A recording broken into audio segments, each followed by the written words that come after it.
Welcome to another episode of Game Boy Roulette, where we take a look at randomly chosen games from the Game Boy library. Bomberman Quest. Ooh, that might get you arrested. When it comes to old school gaming icons, there are those at the top of the list like Mario or Sonic, but then there are second tier characters, ones who weren't quite as big but still memorable. Your Raymans, your Echo the Dolphins, and indeed your Bombermans. Sure, Bomberman isn't as popular as Kirby or Mega Man, but he's popular enough to be instantly recognizable. Not to mention, he's one of those characters where the moment you see him, you know exactly what you're in for. Top-down gameplay, tons of pickups, and most importantly, exploding literally everything you can. That's what I love about Bomberman. He's reliable, he's fun, and most importantly, he's cute. Well, except for that awkward teen phase. But there's a word in the title of this Game Boy Color game that stands out more. Quest. When you see the word quest, your mind goes to the world of adventure, and that brings up an interesting quirk in some retro, puzzly, arcadey games. See, some of them tried to branch out into full-on adventure games, giving you more progression and story, along with playing around with the mechanics. See one of my favorite old PS1 games, Tetris Plus, or the full-on RPG mode in the classic light gun game, Point Blank. I think that if done right, it breathes new life into standard gameplay, and Bomberman's style and general consistency is absolutely perfect for this kind of spin-off. Of course, it could just end up being another Bomberman game, but hey, that's cool too. The box art implies that this is way more than just another Bomberman game. The multiple creatures, the epic pose, the exploding mechanical castle behind him. Yeah, this has all the hallmarks of a grand adventure in the making. So what the heck are we waiting for? Let's blow stuff up in Bomberman Quest. Enjoy, Hudson. Oh, we're just right into it. Bomberman Quest. Looks like I crash landed somewhere. This is totally gonna be like Bomberman the RPG or something, right? Let's do this. New gamer, obviously new game. Battle is probably just standard Bomberman. Oh my god. Please, is this a Star Wars intro? Kinda. Shuttle is filled with the monsters he's caught. Aw, he's finally happy. Oh, never mind. Oops. Crash lands on an unknown planet.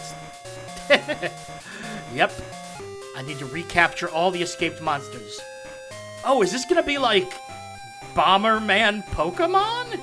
Nope, it's just straight up RPG. Oh my god, it's like Zelda-ish.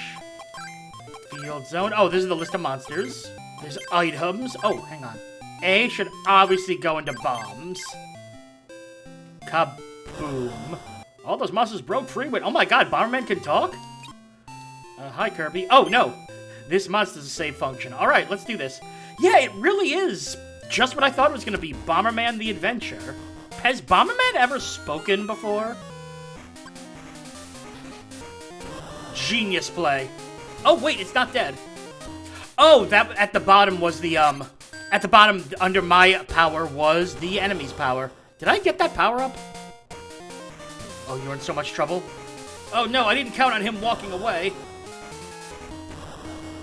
Let's see what that power up was. I got an ocarina. Returns Bomberman to the shuttle when used. Wait, bomb component. How do I use a bomb component? This is, like, shockingly in-depth. I feel like I might need a guide for this. Oh, this is new. Landmine.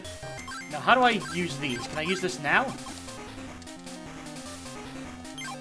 I can't seem to use these bomb components. So you have to kind of corner your enemy. Oh, what? Or you can just dodge, that's okay too. Looks like the landmines don't last very long either. Oh, no, we got it. Oh, I left the screw. Oh, please don't gain all your... Damn it! So, it's an interesting idea, but it definitely has a couple flaws I'm noticing so far. Right now, Bomberman's move speed is viciously slow. And I know that Bomberman, you had, like, speed power-ups, and those would be a big thing. But typically for a game like this, you kind of need to start with that speed, you know? So what I'm going to do is I'm going to kill this thing and then quickly look up a guide to see how to use my, items. Because I really want to use that, because it gets destroyed after... Okay, that's actually really annoying. Hang on, I'm checking something. So actually, I can't use that item. There's, like, a bomb crafting system. There's also a ton of items and locations. This is really more in-depth than I was expecting. So yeah, you actually have to go around to each screen and gather the enemies. by defeating them. Upgrade yourself. There's more challenges later on. It's a cool idea. Definitely one of those games that you probably need a manual for, though. That's not necessarily a bad thing, I would say. Ow. Oh, I'm stuck. Oh, I exploded. Bomberman is dead. Well, hang on, though. Let's throw some color onto this. Oh, I love the sepia tone. Let's skip this. Oh, interesting. The backgrounds actually look really nice. And so does the coloring, but Bomberman himself is a, like, weird color. Is that a library? Oh, there's a whole... Okay. That actually answers one of my major issues. There's a whole built-in tutorial. The start button, equipment and monsters. Okay, that's really nice that they included that. There's a whole adorable little village here. And everyone's just okay with this little guy running around throwing bombs everywhere. Chun-Li? Oh, wait a sec. This is probably where I craft my bombs. Yep, bomb workshop, that's it. Yep, okay, so that's where you bring those. Yeah, they totally managed to convert Bomberman into a solid RPG. Again, the speed of Bomberman is a bit of an issue, but not enough to be a deal breaker. I really wish Bomberman himself looked a little better, because everything else looks nice. How about the enemy? Oh, it's a balloon. Ooh. How did I not notice that? Look, there's just a white square around the bombs. That sucks.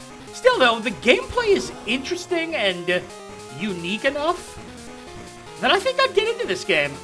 It's not the best conversion from arcade style to adventure style, but for what it is, it's doing pretty good. Alright, this is just straight up Legend of Zelda now. Okay, you know what? Maybe I shouldn't be here. Yeah, definitely shouldn't be here. See, that's what Bomberman should look like. Not just a big purple splotch. Further proof that blowing things up works in literally any genre. Granted, the jump from top-down action to top-down RPG for Bomberman wasn't nearly as much of a jump as other games, but still, it's impressive how easily Bomberman made the transition from one genre to another. And while there were a few minor stumbles, for the most part, the move was a successful one. Bomberman's simple gameplay of move and drop bombs had no trouble at all moving to a more open map, focusing more on tracking down individual monsters. It kinda took a page from Pokemon in that regard, which plenty of games at the time did, but by embracing what made Bomberman, well, Bomberman, it gave the game its own identity. Not to mention, there's a lot of little things the game did to ensure that the jump to RPG gameplay was a smooth one. Including a full in-game tutorial is extremely helpful, what with all the new mechanics the game came loaded with. And adding in craftable bombs as well as items to make progress gave the game a Zelda-ish flavor that, again, clicked with Bomberman's gameplay. I will say I'm not a huge fan of how the game would reset enemies if you accidentally walked off screen, nor how Bomberman moved so slowly, and the Game Boy Color version was a bit lazy, with those white outlines around the bombs being particularly jarring. But I wouldn't call those deal breakers, just things that admittedly kept the game from being a total hit. But it's still a really, really good game, and definitely worth checking out if you're a fan of the Bomberman series, because Bomberman manages to adapt itself to an entirely new genre, while still maintaining the same level of quality the series is known for. So what other genres could benefit from explosions? Because I have an idea for the next Cooking Mama game. And that's all for another episode of Game Boy Roulette. Make sure to like the video, comment, and subscribe to follow the series as we continue to dig through the Game Boy vault. I'm Brian J, and I'll see you next time.